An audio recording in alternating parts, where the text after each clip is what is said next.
मैं पूल के किनारे आराम कर रही थी और कब मेरी आंख लग मुझे पता ही नहीं चला। अचानक बारिश की एक ठंडी बूंद मेरे चेहरे पर गिरी और मैं चौंक कर जाग गई। शुरुआत में सब कुछ सामान्य लग रहा था, लेकिन तभी मेरी नजर पूल पर पड़ी। मैं हैरान रह गई क्योंकि पूल का पानी धीरे धीरे गायब हो रहा था। बारिश लगातार तेज होती जा रही थी, फिर भी पानी का स्तर नीचे ही जा रहा था। मेरा दिल जोर जोर से धड़कने लगा।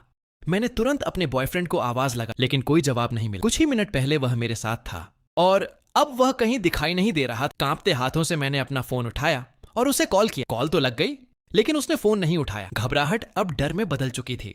पीछे हटते समय मेरा पैर एक कुर्सी से टकरा गया। कुर्सी पूल के किनारे से नीचे जा गिरी और उसके साथ मैं भी नीचे गिर। टक्कर इतनी जोरदार थी कि मैं बेहोश हो गई। कुछ समय बाद मेरा बॉयफ्रेंड वहां पहुंचा। रास्ते में उसकी मोटरसाइकिल खराब हो गई थी, इसलिए उसे देर हो गई थी।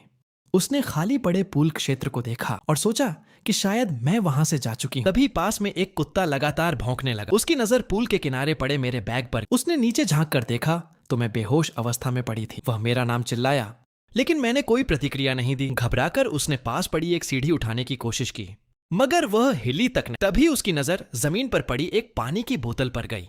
बिना देर किए वह बाट पर चढ़ गया और बोतल का पानी मेरे चेहरे पर छिड़कने लगा। कई कोशिशों के बाद आखिरकार मेरी आंख खुल और मैंने गहरी सांस ली। लेकिन हमारी मुश्किलें अभी खत्म नहीं हुई थीं। इससे पहले कि हम कुछ समझ पाते, पीछे खड़ी पुरानी सीढ़ी अचानक टूटकर गिर पड़ी। हमें एहसास हो गया कि इस जगह पर कुछ बहुत गड़बड़ है। हम दोनों बाहर निकलने का रास्ता ढूंढने लगे। खाली पुल में गिरती बारिश की आवाज किसी के कदमों की आहट जैसी लग रही थी। मेरा बॉयफ्रेंड एक ड्रेनेज कवर की ओर दौड़ा और अपने औजारों से उसे खोलने लगा। वहीं मैं पूरी ताकत से सीटी बजा रही थी, इस उम्मीद में कि कोई हमारी आवाज सुन ले। लेकिन जैसे ही ड्रेनेज का ढक्कन खुला, अंधेरे के अंदर कुछ हिलता हुआ दिखाई दिया। अगले ही पल एक विशाल मगरमच्छ ड्रेन पाइप से बाहर निकल आया।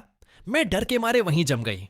मेरे बॉयफ्रेंड ने तुरंत मुझे अपने पीछे कर लिया और पास पड़ी एक लकड़ी की बेंच उठा ली।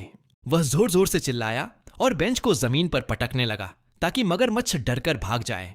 लेकिन वह लगातार हमारी ओर बढ़ता रहा। हमें सचमुच लगा कि अब हमारी मौत निश्चित है। तभी अचानक मगरमच्छ रुक गया।